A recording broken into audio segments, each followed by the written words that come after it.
मैं लीला माली हमारे YouTube channel में आप सभी का स्वागत करती हूँ। आज कुछ ऐसी बातें बताना रही, सत्य और धर्म की बातें हैं, जो बस बारिश की कथा है। ये गऊ और बछड़े की पूजा होती है। इसमें एक गांव में एक बूढ़ी मैया और सास बहू रहते थे। गांव में वो धर्म और पुण्य के हम कहते थे, धर्म धार्मिक थी सास, और गायों वगैरह रखती थी घर पे। तो एक दिन ऐसा हुआ कि उसके शादी हुई थी नई नई, और उसके घर में बहू लाया था। बहू की भाषा और सास की भाषा अलग थी। जो सास के गांव भाषा अलग थी।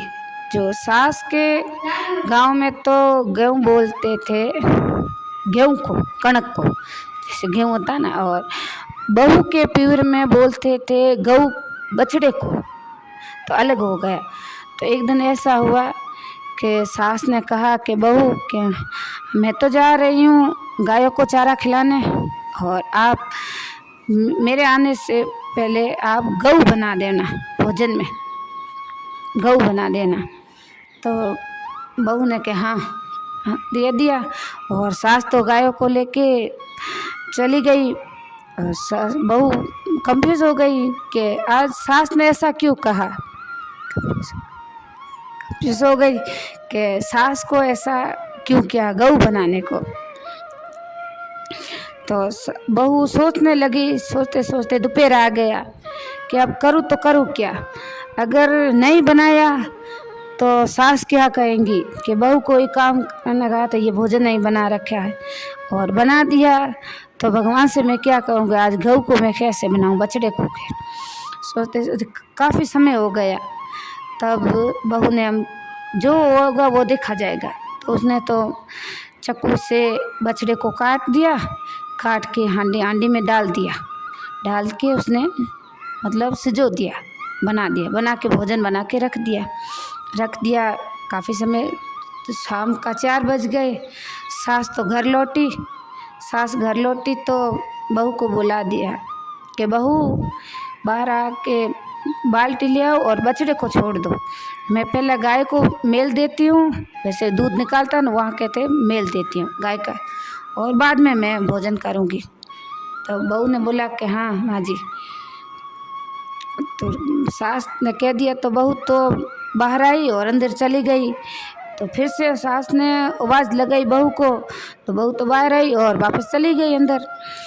तो तीसरी बार ने सास ने सोचा कि अभी तक बात क्या है। सास खुद अंदर चली गई। आगे गई तो बहू रो रही थी और कुछ बोल भी नहीं रही थी।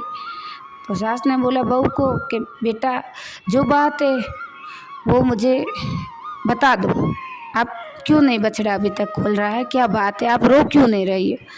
तो बहू बोली कि माँ जी कि आपने तो कहा था नहीं कि गऊ को बना दिया, गऊ, मैंने तो गऊ को बना दिया के काट के भोजन में। तो तब सास बोली कि बेटा ये आपने क्या कर दिया के। तो सास ने बहू ने बोली कि सासू माँ आज ये मेरे गांव में तो गऊ बोलते हैं कि इसको। तो बेटा मैंने तो आपको गऊ नहीं बोला था, मैंने तो आपको गेहूँ कणक होती है ना उसको बोला था, उसको को डाल के और उसको बनाना था। तो कि वो तो सास भी और कुछ कहने के अलग अलग भाषा में हो गई। तो इसीलिए तो जनती हो गए हाउ और बहू दोनों ही। क्या भगवान से आपदा करी, मैं क्या करूं के, अब मेरा क्या होगा के इस गाय का और बछड़े का के, भगवान आप ऐसा क्या कर दिया। तो बहू और सास दोनों सत्य की थी। तो सास बहू ने दोनों ने माथा धोया, धो के ले बाहर करके सूर्य नारायण के ऊपर आगे उग गए कि हे भगवान सूर्य नारायण जो कृपा करो, आज ये टाइम है, मुझे तो कैसे करके आपको गाय का बछड़ा लौटाना पड़ेगा।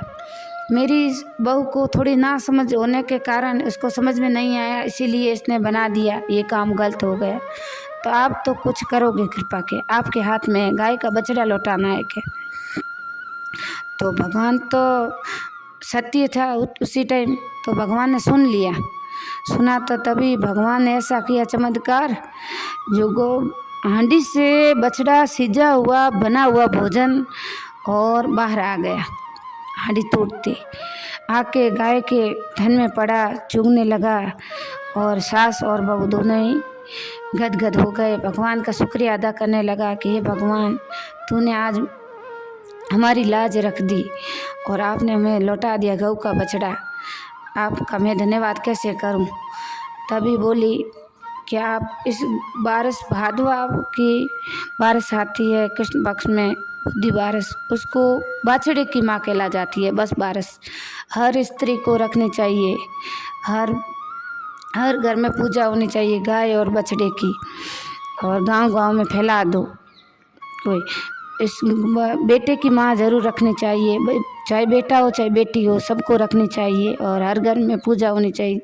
उस दिन चाकू छुरी की चीज़ कटी हुई कोई नहीं खा सकते, जब फल फ्रूट सब्जियां कुछ भी हो, और गेहूँ ये नहीं खा सकते। आप भोजन कर सकते हो तो बाजरा, चावल और जवार, चने की ये भोजन कर सकते हो।